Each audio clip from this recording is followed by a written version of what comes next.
All right, how's it going, guys? So today we have Juanita Smith, a clinical hypnotherapist. Let's see what she has to say.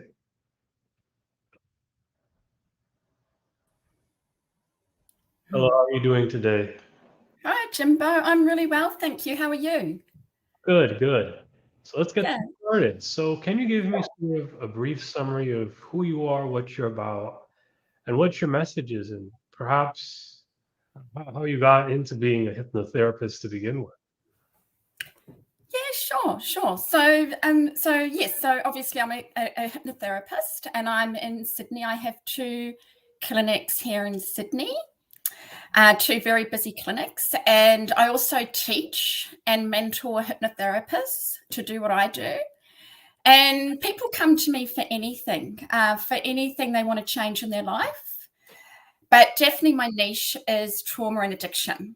So that just came about, that just kind of happened really because I just started to see a lot of people for all sorts of unwanted habits like cigarettes and drugs and alcohol and gambling and even nail biting, anything.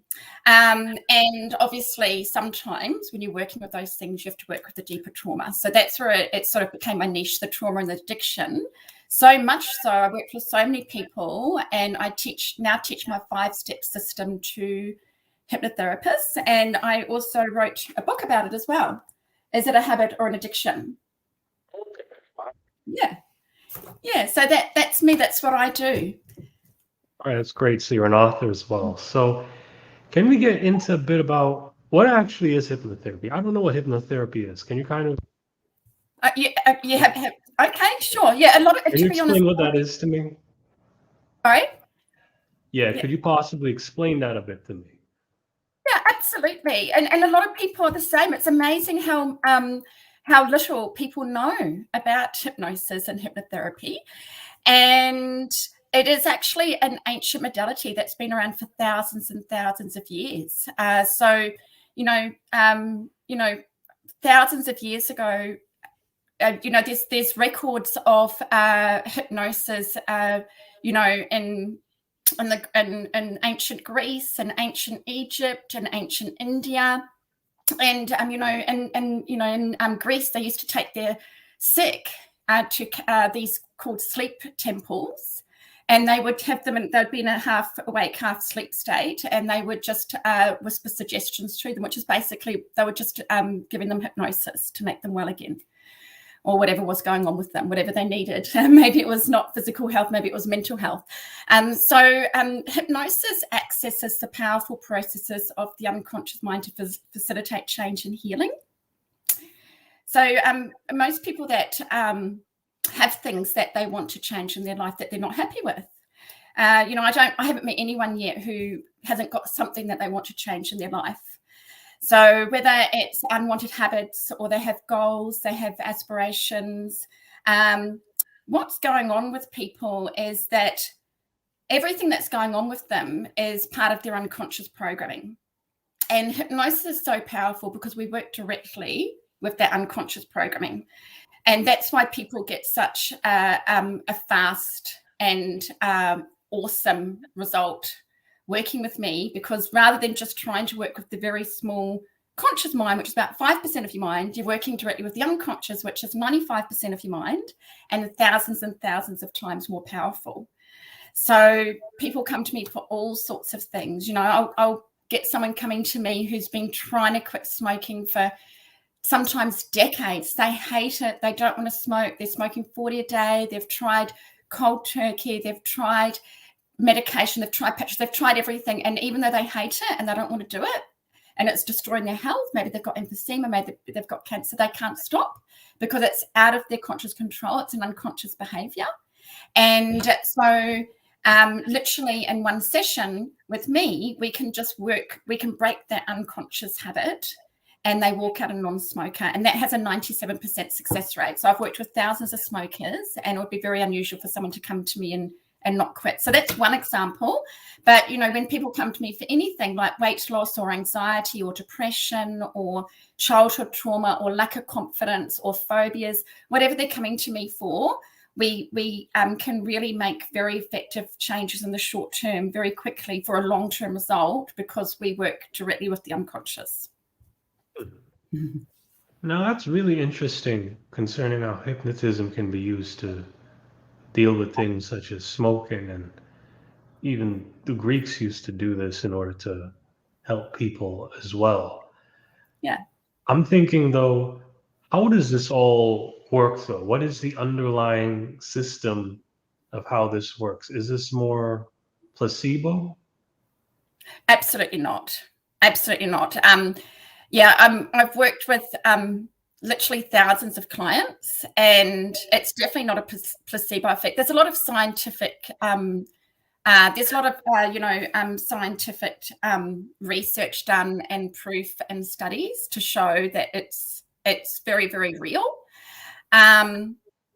Because where is your mind? So most people know they've got like, if you ask someone, have you got a mind? They'll say, well, yes. And then you ask people, well, where is your mind? And most people don't really know. They will point at their head. But your mind is in every cell of your body. Your mind, and the mind and body connection is very, very, very powerful. And so I'm not actually sure I'm going with that, to be honest. With a lot of people that come to me, most people that come to me are very, very skeptical. And they've tried everything to try and change what's going on with them. Often they've tried years and years and years of therapy, and they're very skeptical. They're not coming in thinking, okay, this is really going to work for me. They're very uncertain because they've got the fear of failure, and because they've tried so many things in the past that haven't worked. So they're always very pleasantly surprised that they get a result very, very quickly. Yeah. So, it's just it's really hard to explain besides what I've just said, like the fact that basically 95% of our mind is unconscious. So when people are born, they've got, they come with a clean slate. And from the moment they're born, they're downloading the world around them. And children are actually in hypnosis from the ages 0 to 7. And they're in a constant state of hypnosis. Okay. And they're downloading, it's called the imprint years. So they're downloading the world around them in those first 7 years. So, the way their mother treats them, the school they went to, the way their siblings treat them, the TV they watched, it makes up their programming. So if a child is in a very positive environment, that's going to be very beneficial to them as they grow older, because that programming becomes their personality. So when someone, however people's morals, values, perspective of things, how they react to things, their beliefs, everything, it all comes from their programming. And their programming comes from past memories and experiences and everything they've learnt. And that's all stored in the unconscious mind. And once things are stored in the unconscious mind, it's very, very hard for those things to shift. And so every day you are downloading into your unconscious mind anyway. And so if you think about, over your life, everything you've learnt, okay? So you learnt how to walk, and it was very difficult to start with, and you practiced and practiced and practiced, and it became easier and easier, and then you were doing it automatically. And then you learnt to tie your shoelaces, and it was very difficult to start with, and you practiced and practiced, and now you can do it on autopilot. And it's the same when you learnt to ride a bike and when you learnt to drive a car. You practiced and learnt all these things consciously, and they become automatic in your unconscious mind. Your body remembers them. So you can be driving a car, you can have an engrossed conversation with someone in the passenger seat next to you, and the car doesn't stop. You're not having to sort of manually, consciously remember how to do it and make sure you're doing it. You just drive on autopilot. Your body knows how to drive it. It's just like if you go to the ATM to get money out, you might not remember your PIN number. You're like, I can't remember it, to tell someone. But you go and your body remembers it, because your unconscious mind is in your body. It's that mind. I'll probably talk a lot more about the mind-body connection over this chat. So our unconscious mind is all past memories, all past experiences, every happy moment, every sad moment. It's everything we've learned, everything we've practiced. So when you practice and learn things and you do them over and over and over, they become very habitual and they come automatic. And and once things are stored in the unconscious mind, it's very rigid and it's very, very hard to shift. So when people have these unwanted habits like smoking or nail biting or eating chocolate every day and they can't stop, or whatever it is, it's very difficult to change that because it was deeply ingrained in their unconscious. It's just like if I work with a lot of people to lose weight, which is basically they just have to change their eating habits. And most people that come to me to lose weight have tried many, many, many different programs in the past to try and lose weight. And sometimes they get a little weight and then they lose a bit of weight. They might even get to their goal. But what happens as soon as they do that, they go back to their old eating habits and they put all the weight back on. And so they're very frustrated. It's actually a very small percentage of people that actually change their eating habits for good and have that new body shape. Most people just tend to spend their whole life going around in circles because the patterning for what they eat is so deeply ingrained from over their whole life. So hypnosis is very good for that because we, instead of just trying to get someone to do something consciously, so just to consciously go, okay, I'm not going to eat chocolate anymore. I'm not going to eat chocolate anymore. They can't compete with that unconscious programming, which is 95% of their mind, and going, what are you doing? You need to eat chocolate. And so it's kind of willpower and it's very hard. And they just sort of give up, they give in and they go and eat the chocolate. And they have this battle all the time. So you're having a battle between your conscious and unconscious. But where hypnotherapy is great is anything that's out of alignment between your conscious and unconscious. It can make those changes on an unconscious level so that it's in alignment. And so if someone comes to me and they've battled to overcome chocolate for the last 20 years, we can literally change that hardwired program in their unconscious so that they no longer want chocolate. It's just not even on, it's not even on their radar. They're just not thinking about it. They might sit and they go, I'll have a little bit, but they're like, yeah, that was nice. But, you know, it just doesn't mean anything anymore because we've changed that patterning on an unconscious level. So I hope that all makes sense. It's such a big thing to try and explain that it kind of, you can go off in so many different directions and use so many different examples. I understand it a lot better now because hypnotism, from what I'm getting, is something that mainly is focused on impacting the subconscious mind, which is about 95% of us. Yes. And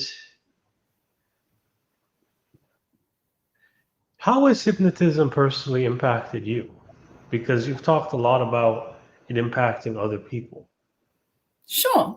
Yeah. So, well, I have definitely had a great transformation in my life from using different modalities to work on myself and progress in my life. And hypnotherapy definitely was a standout to help that transformation by far, which is probably why I chose that as a modality to serve people. And so with my background, I actually grew up surrounded by trauma and addiction.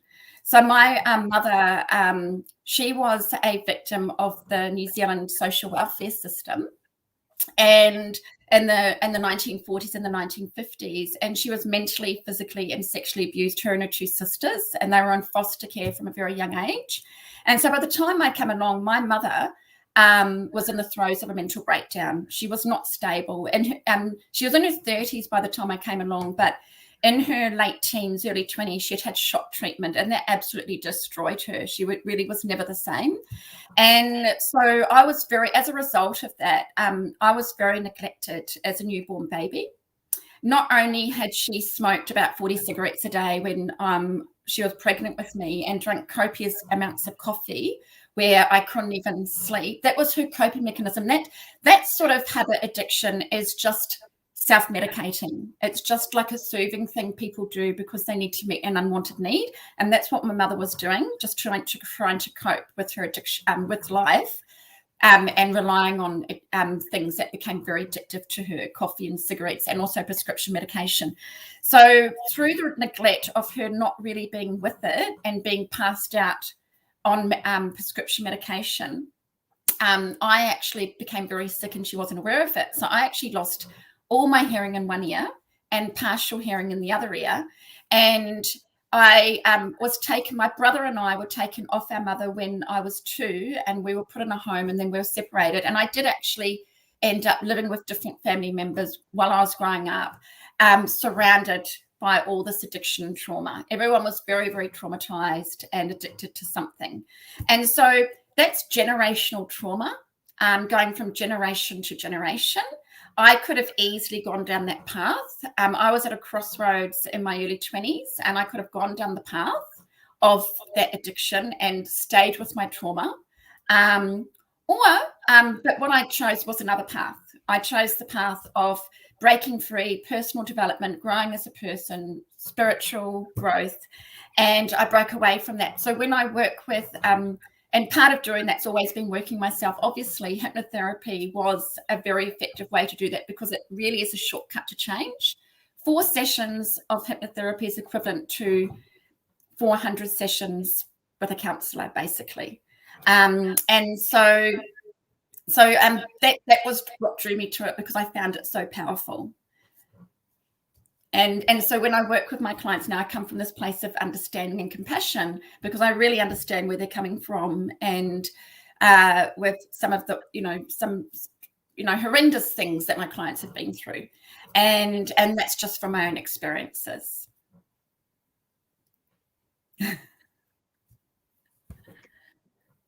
Well, that was a very tough story. You've definitely been through a lot of different things, and it seems from a lot of this, hypnotism really has had a certain impact on you per se. But how did you know that was the best solution for you in the sense? Because I tried many different modalities. Yeah. So, but I mean, look, the thing is, I have 2 very busy clinics in Sydney, and I also teach a lot of hypnotherapists to do what I do. And it would be very unusual for someone to come to me and not get a result. It's highly, highly effective. So I'll get someone coming to me who's suffered from anxiety for, say, decades, maybe 30 years, and they've tried everything they can. They've tried so many things over the last decade, and all they've managed to come up with is managing their anxiety and taking a medication to numb, put a Band-Aid over it. So a lot of people coming to me really think that they can't overcome and eliminate the anxiety. They think they've just got to manage it and live with it. And that's not true. And so by the time people see me for the 4th session, they're usually saying, oh my gosh, the anxiety's gone.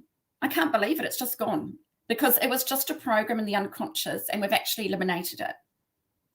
And so what anxiety and panic attacks simply are is a lot of suppressed fear that's been suppressed through past memories and experiences. When someone is suffering from panic attacks, which I don't know if you're very familiar with panic attacks, Jimbo, but it's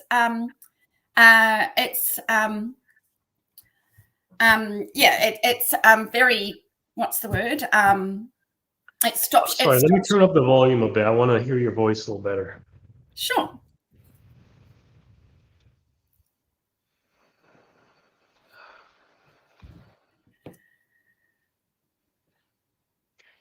Okay, yeah, you could go on now. Sure, Jimbo. It's very debilitating, was the word I was trying to think of. Because you can get a panic attack anywhere, and it's completely out of your control. So remember, anything in your unconscious is out of your control. Consciously, you're safe. Consciously, you don't want to have a panic attack, but you have got no control over it. You just, your heart's racing, your palms are sweating, you're hyperventilating, and you've got no control over that. Why is that happening? Well, first, one thing is that your unconscious mind thinks you're in danger. So it's trying to warn you you're in danger, and it wants to keep you safe and look after you, because that's the prime directive of the unconscious, that it's a survival mechanism. And it's also anxiety itself and panic attacks. There's a lot of suppressed fear as well.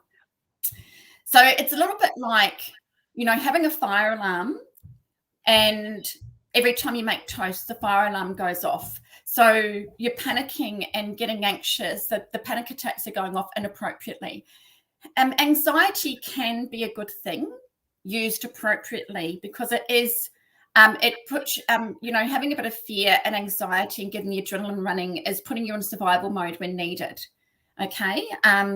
So that comes from our caveman brain to look after ourselves and protect ourselves. You could be walking down a dark alley and hear footsteps behind you, and of course you want to be feeling a bit of anxiety and and be on alert to protect yourself and look after yourself. But if it's going off inappropriately for no reason, that's when it becomes a disorder and it's an issue. And it's very, very prevalent. Many people suffer from varying degrees of anxiety, right up to the extreme panic attacks, and it's extremely debilitating for their life. It impacts their confidence. It impacts their sleep, their motivation, their productivity, their happiness, their peace. It impacts everything, and so it's very prevalent, but hypnosis actually can release that. You can change, and you're feeling it. I said before about the body-mind connection. When you're anxious, it's not just thoughts. It comes from your thoughts, of course, but it's actually felt through your body. So what are some of the physical symptoms when you're anxious? There's many physical symptoms when you're anxious. So once again, that mind-body connection. Okay. So hypnosis changes the body's response to that situation. And so what people find is after they work with me, we release that fear, we release the anxiety. Sometimes there's a birthplace root cause issue that we need to work on because it came from somewhere. And we change that reaction to different situations so that people just find, I used to be very anxious when I did this, but now I'm just feeling calm. Or in some cases, anxiety comes in varying ways, or some people have constant underlying anxiety and it just dissipates. So rather than being on high alert all the time.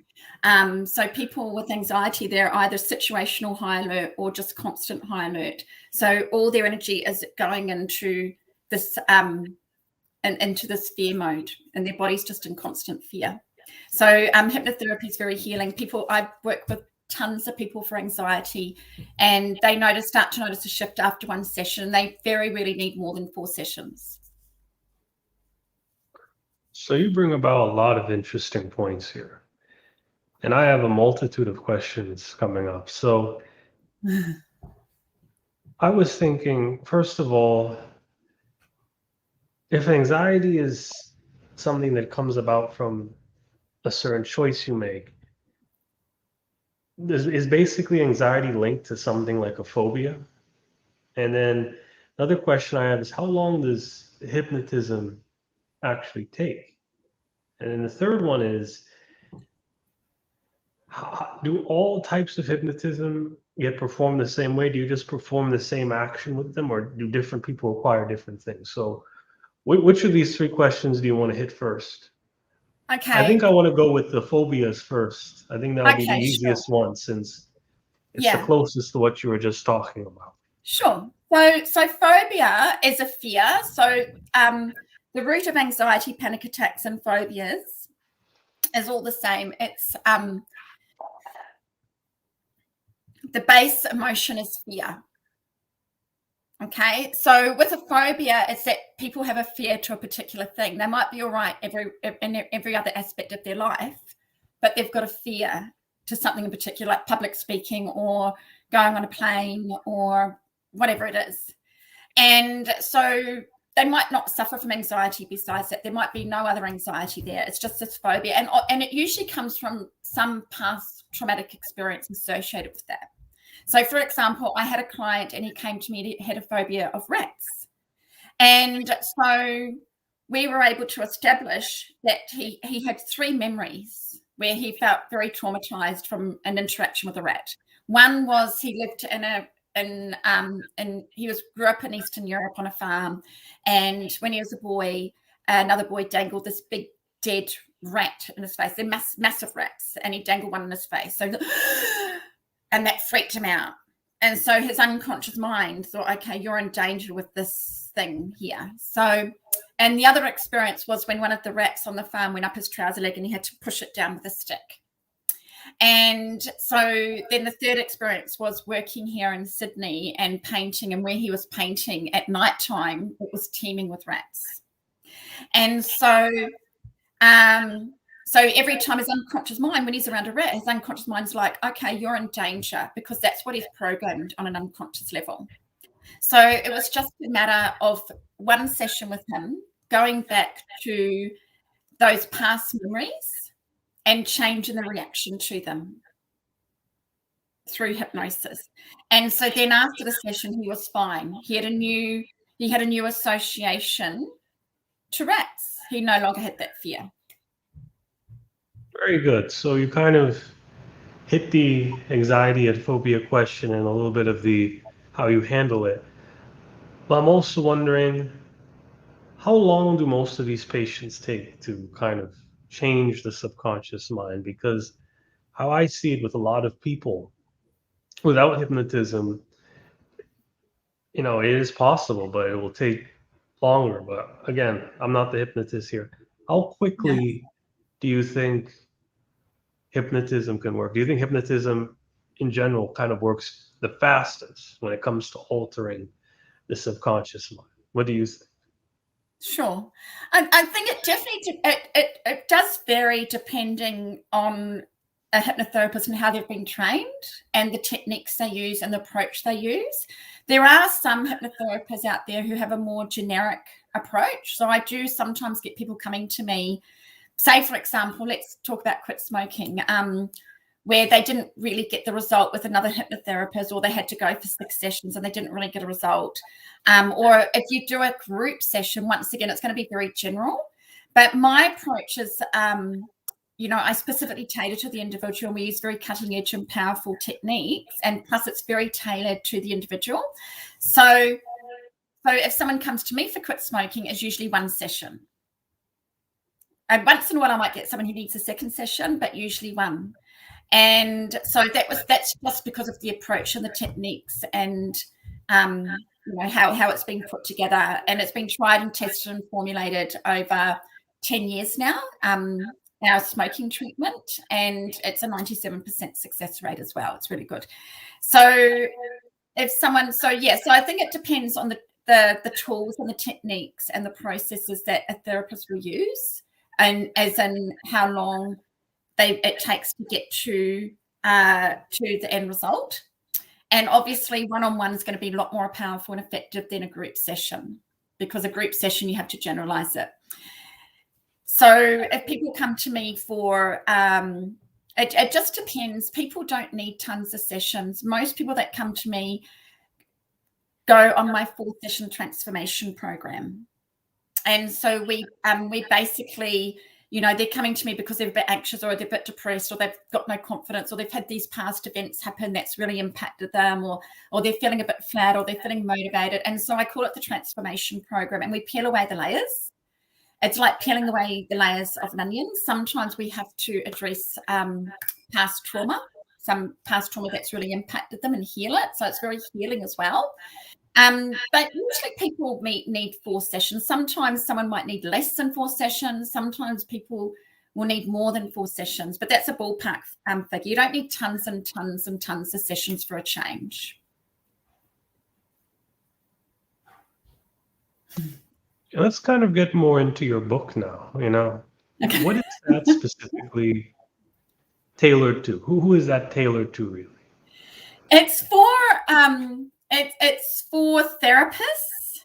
So in fact, a lot of hypnotherapists don't actually know how to do quit smoking. They've never been trained in it. It's not their niche. It's not their speciality area. I'm a specialist quit smoking hypnotherapist. And so, but hypnotherapists are going to get asked all the time, can you help me with smoking? And some of them have got a good treatment, and some of them don't do it because they're not sure how to do it. So this book was for hypnotherapists who want to be able to work with clients to quit smoking and to quit other unwanted habits and addictions. And it lays out my 5-step system. And it's also for people who are struggling with addiction. So just the 5, just sort of like them to understand what's going on, because when people come in to see me, they have no idea why they just can't quit smoking, or why they can't stop gambling, or whatever it is. They just really are at a loss of why it's such a huge issue for them. And they're so surprised that they can overcome that so quickly with this treatment, with the treatments that I offer. So that's for people looking for a solution and therapists looking for better results with their clients. That is quite unique. I've never really heard of a book that was designed for the person who wrote the book, people like them, and also for people looking for service as well. That's quite interesting. Not only that, And it's got my personal story. oh, okay. So it's also got my personal memoir of my story and why I'm doing what I'm doing today, and a little bit of my mother's story and my auntie's story. So it's quite an interesting read. And yeah, it's got lots of little exciting like case studies, and also I've interviewed lots of experts. So, interviewing lots of experts in their field on how they approach and deal with treatment. When you do that, you become the expert of interviewing the experts. And speaking of these hypnosis books, I've seen a few and they tend to advocate things such as self-hypnosis. And I know all hypnotists here are different. How do you feel about self-hypnosis? Do you think it's better? Or what do you think personally? I think self-hypnosis is great. I actually run monthly webinars and I teach people how to do self-hypnosis. And I think it's fantastic. I mean, hypnosis is just like meditation. So hypnosis is just a natural state. It's just a natural trance state that you go into all the time. So you go into that trance state when you're meditating, when you're daydreaming, when you're driving, you're in a driving trance, when you're engrossed in a good movie, when you're engrossed in a good book. You've got the different, I don't know if you're familiar with the different states, the different brainwave states. You've got beta and then alpha and then theta and delta. So when you're wide awake and alert and focused and on task, you're in beta. And when you're asleep, you're in delta. And in between, you're in alpha and theta. And so if you were wide awake and in beta all day, you'd have a heart attack. So you go in and out of trance throughout the day.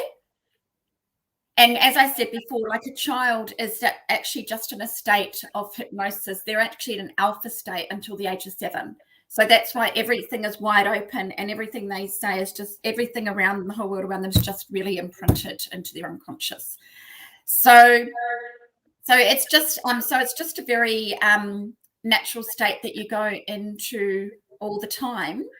And so you could call hypnotherapy, hypnosis, you could call it guided visualization, or you could use another word for it.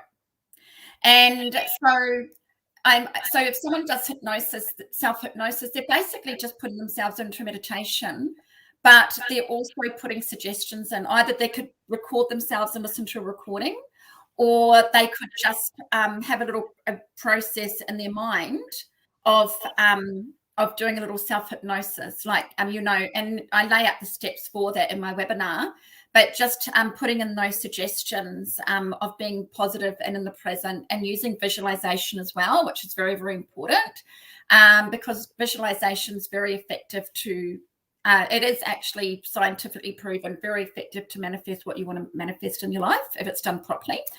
And so I teach that, and I think it's very beneficial. So if someone's already got a meditation practice and they add in suggestions and visualize what they want while feeling it as well, that's going to be just an extra bonus with that. But I think when you go and see a hypnotherapist, it does take it to a different level. Self-hypnosis is more like a practice, just like meditation. It's something you want to practice and you'll get the change over time. Well, if someone comes to me, we can really, with the tools and the techniques and everything I'm doing and putting all together, which really you need that experience and that training to do that, it's 10,000 times more powerful.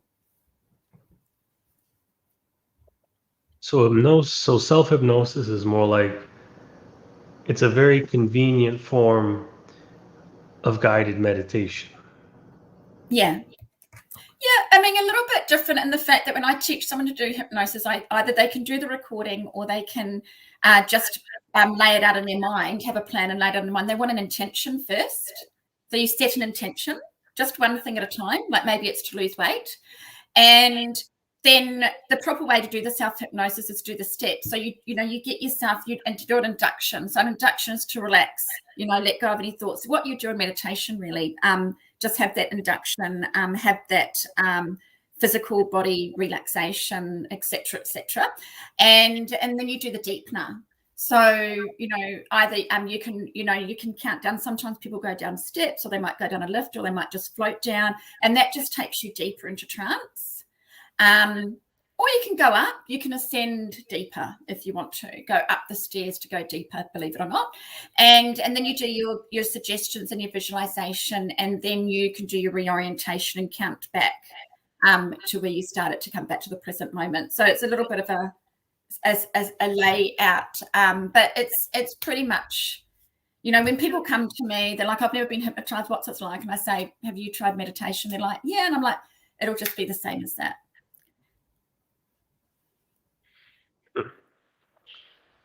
And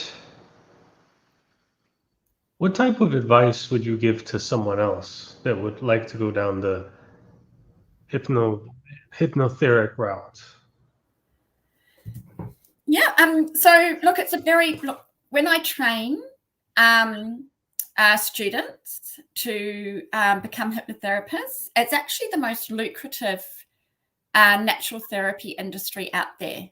Some hypnotherapists make more than doctors, and it's sought after.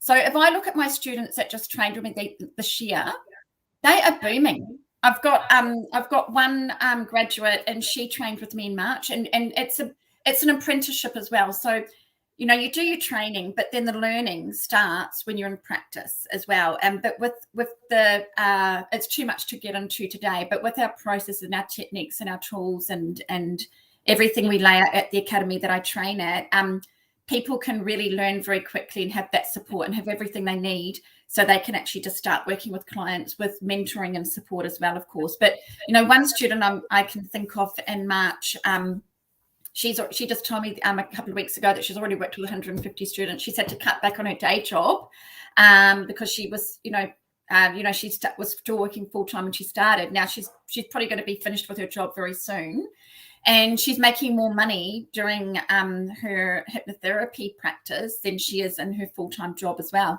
And so that's a normal story. Like, all my graduates are, busy booking in clients, calling me all the time for mentoring, and because it's really, really sought after. I've got some of our graduates just decide they just want to be quit smoking specialists, and so they set them up, and because of our treatment, they get known as the top hypnotherapist in the area.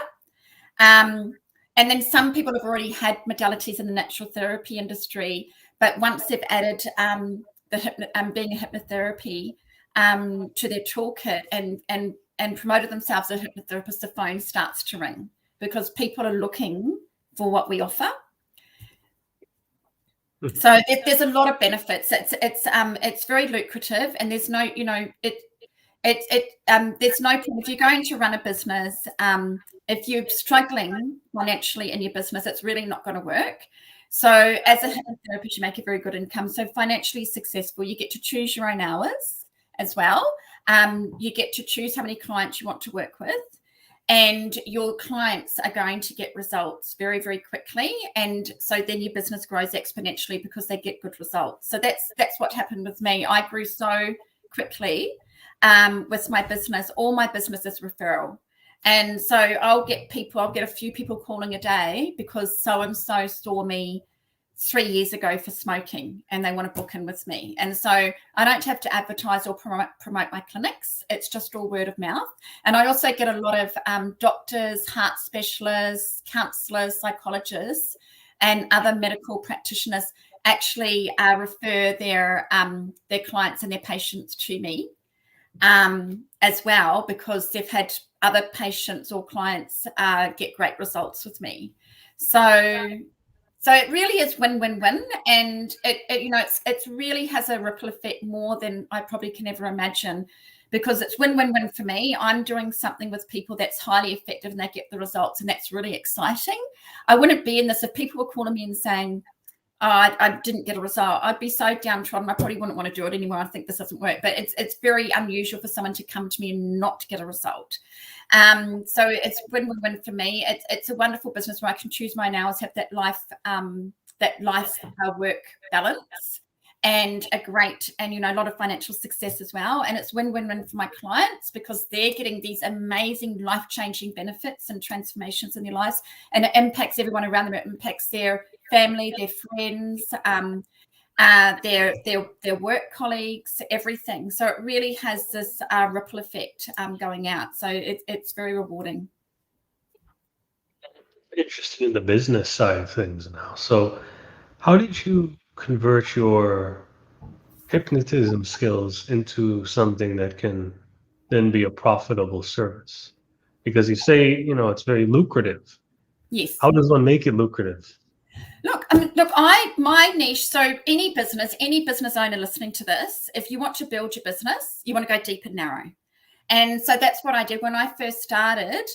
I just promoted quit smoking. I didn't promote the weight loss program I do, or the virtual gastric band program I do, or the panic attack program I do. I didn't promote any of that. I just advertised quit smoking. And so instead of going wide in general, I was sending a message out that people were looking for. So smokers are looking for a solution. They are desperate. They've been trying to quit for years. Nothing works. They're spending $200 a week. They're losing their health. Their family hates it. It's causing so many problems in their life. They feel sick, all that sort of stuff. And so when they're getting a message that's being promoted saying 2-hour session, lifetime guarantee, 97% success rate, then they're like, what? Oh my God, this could be a great solution for me. And so it didn't take long to build my practice. That's why I've got 2 practices. I actually had 3 at one point because I was so busy. I actually even hired hypnotherapists to work for me and taught them my treatment because I was just getting too many bookings. And so I've scaled back now because I do a lot of training and mentoring now. And so people would quit with me. They're like, oh my God, I can't believe it. I walked out. I don't want a cigarette. That's like magic to them. They think you're God. And that was the way it was from the word go, because I was taught this treatment by my mentor. I didn't create this actual hypnotherapy treatment for quit smoking. It was taught to me by my mentor. So everything I've learned is from my mentor, and now I pass it on to my students. And so it went. So I advertised and promoted the quit smoking for a while there, and it just grew so exponentially. And now that's the foundation to my business. And, quit smoking client, they're spending $10,000 a year on smoking. Their treatment with me for 2 hours costs $600. So for a therapist or for myself starting a practice, not only am I helping them save thousands of dollars, but I'm making a good income too. If I see 4 a day, that's $2,500 in one day.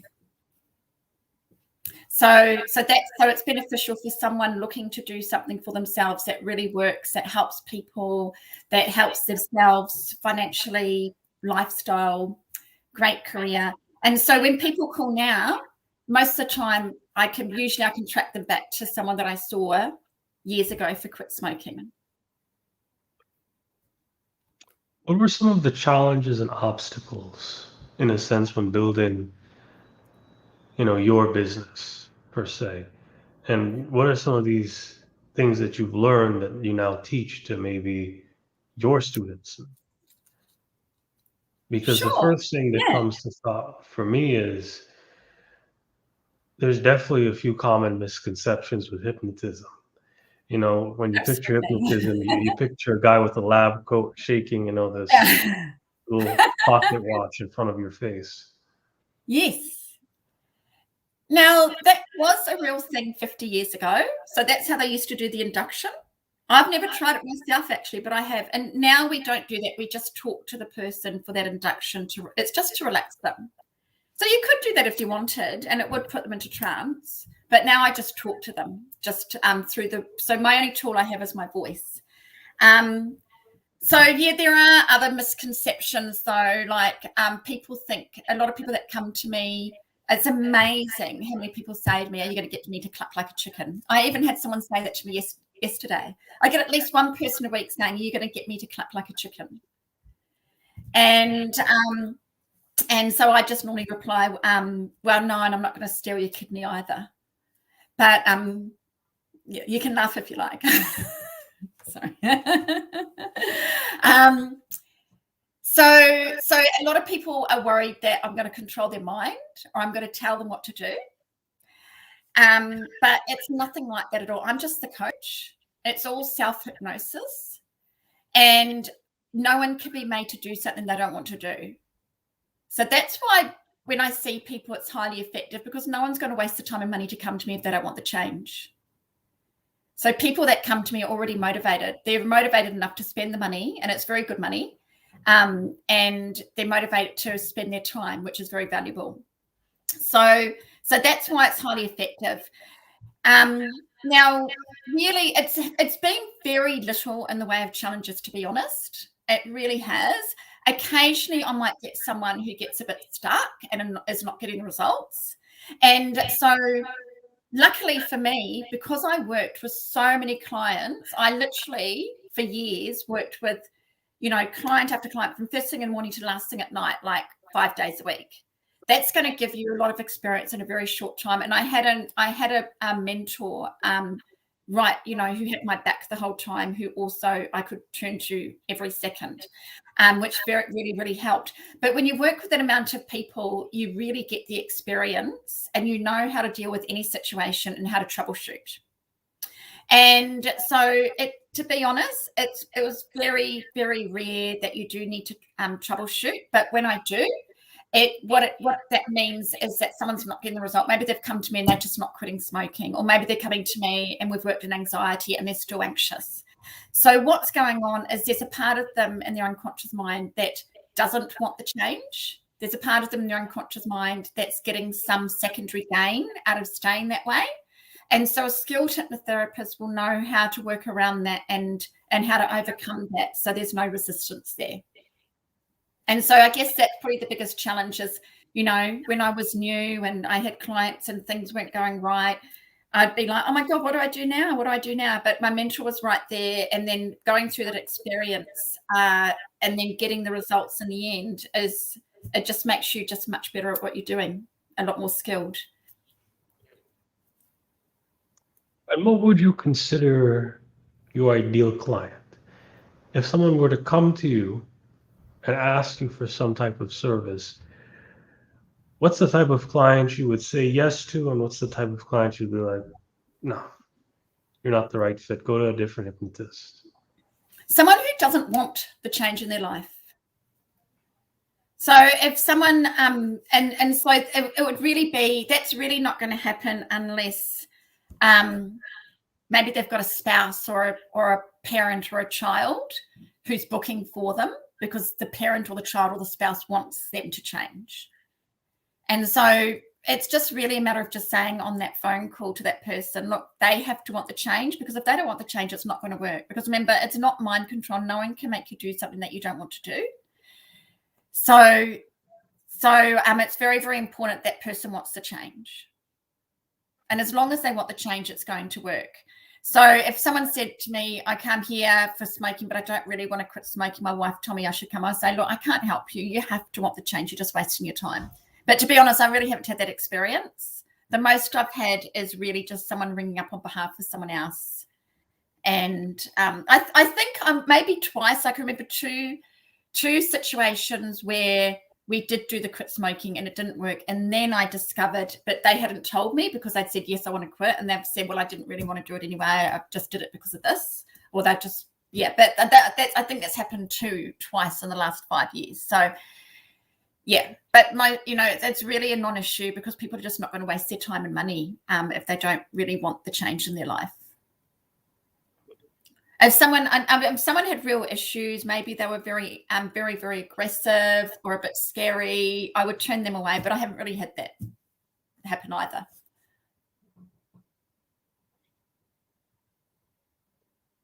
And what would happen if, let me phrase it this way. How has your business changed since COVID has happened? Are you able to do virtual hypnotisms now, or do you think now that COVID is kind of going down a bit, you're happier now that there's more people coming in to see you, if that's the case? Yeah, I mean, it did get a little bit quieter in Sydney because we've been in this great Sydney lockdown since June. So it definitely got a bit quieter in my clinics. But it was I was actually very busy with students, so it was nice to have a little bit of a change there, like, you know, less time in the clinic, more time with students. So it's picked up in the last week. It's picked up again. Like I'm pretty much fully booked now for the next couple of weeks. And I've always worked online. So I've worked online way before COVID because I've got an international business, and it's no difference whether someone comes and sees me face to face or they see me online. The only tool I have for the treatment is my voice. So as long as they've got good headphones and we can see each other and they can hear me clearly, it's just as good online as coming in. In fact, there's probably a lot of benefits of being online because you're in the comfort of your own home. You're wearing headphones, so my voice is going into your ears. So I'm considered an essential service, though. So I have been open throughout the lockdown, and I have seen people face to face because it's an essential service and for mental health.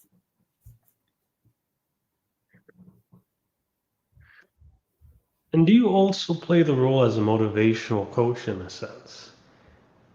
Do you think you may have to incorporate some more personal advice or some more non-hypnotic suggestions, if you will, maybe guiding them in the right direction?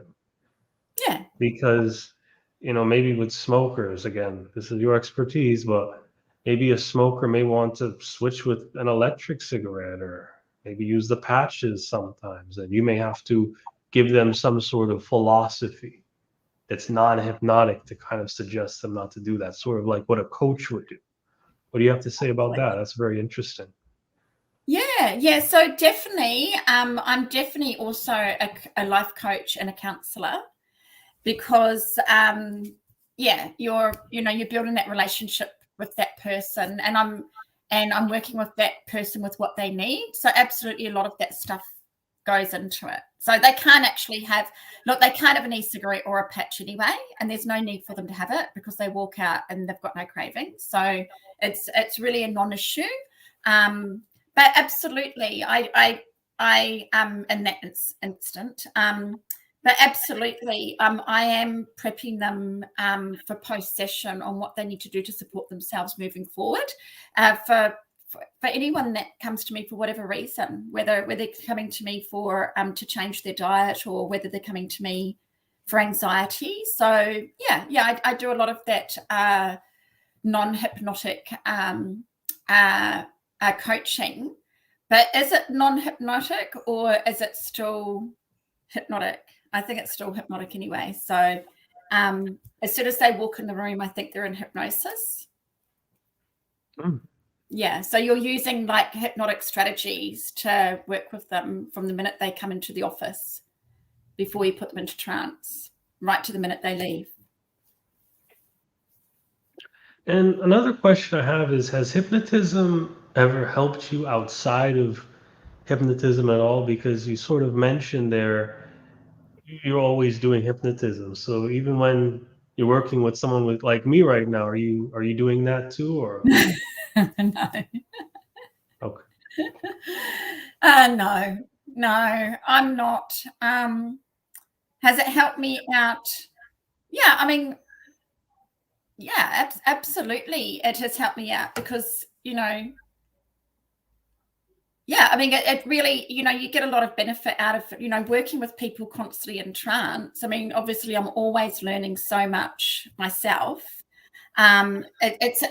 It's constant learning. It's a really exciting industry to get into, actually, because there's always so much to learn, and there's just so many different techniques, and there's so many different aspects of it. I mean, I do what I do, but I haven't yet trained to do past life regression hypnosis, and that's something I'd really love to do. I don't know how to do hypnobirthing, which I'd really love to learn. And I'm not a specialist in pain hypnosis. I can do a little bit of pain stuff. I dabble in it, but it's not really my specialty area. So there's always so much. I'm constantly learning, and you learn from your clients as well. So then you're just growing that wisdom all the time. And that benefits all areas of your life. That benefits your relationships, your children. I've got 2 children, 16 and 13. Me doing this work has been very helpful in how I'm my skills as a mother and how I'm raising my children. So yeah, so it's amazing, really. Does that answer your question? What do you think is the more spiritual take on hypnotism now? How do you sort of take hypnotism on a more spiritual kind of soulful level, if you will? Yeah. Well, I think a lot of the work I do with clients, they will often comment that's a very spiritual approach. So, I'm working with people for many different types of things, and the mind, body, spirit connection, if you will. So, sometimes people are holding on to other people's toxicity, for example. I work with people to take back their soul fragments and give back other soul fragments. So there's definitely a spiritual element when I'm working with people. And people have sometimes when people are in trance with me, they have a very spiritual experience as well. So people comment on all sorts of different experiences. So often people have a session with me and it went for an hour, and they'll think it went for 5 minutes, but they remembered every word. So they lose sense of space and time. That's a sign of hypnosis. But then they'll just say, like, these incredible experiences that happen during that. They were listening to me, but things happen, like the lights flashing in their eyes and the colors and all of this. So definitely, it is very spiritual, a very spiritual experience. I'm not sure if every hypnotherapist has that approach. I don't think so, but with the work I do, yes. And what's the future of what you're doing now? Are you planning on maybe writing more books? When you're planning on specializing in more things, what specifically are you planning on specializing in? And maybe finally get into your website, the services that you provide and what you kind of do on your website.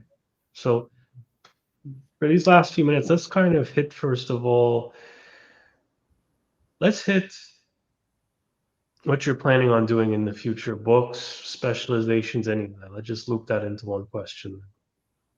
Sure, Jimbo. So if you look at my website, which is activatehypnotherapy.com.au, you'll see that I also have an online course coming out, which hasn't been finished yet, but it's basically for therapists that want to learn more skills for quitting smoking and quitting vaping with their clients. So I've got that online course, which will be launched next year.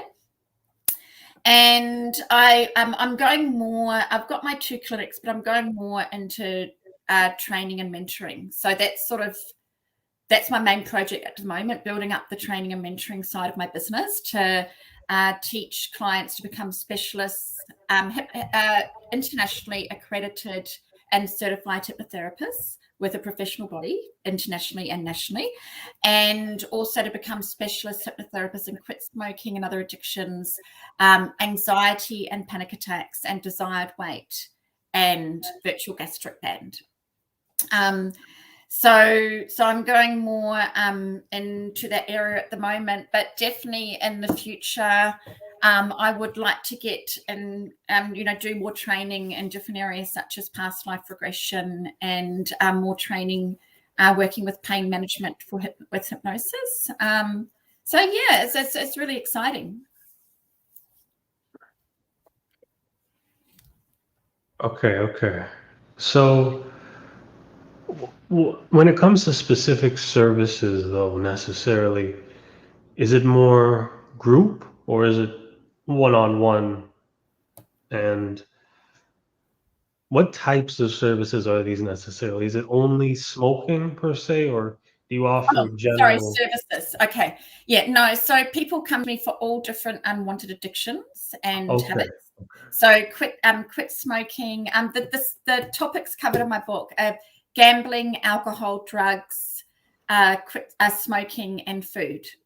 So I do work with a lot of people for those 5 habits, unwanted habits. But It can be anything. It can be nail biting or a shopping addiction.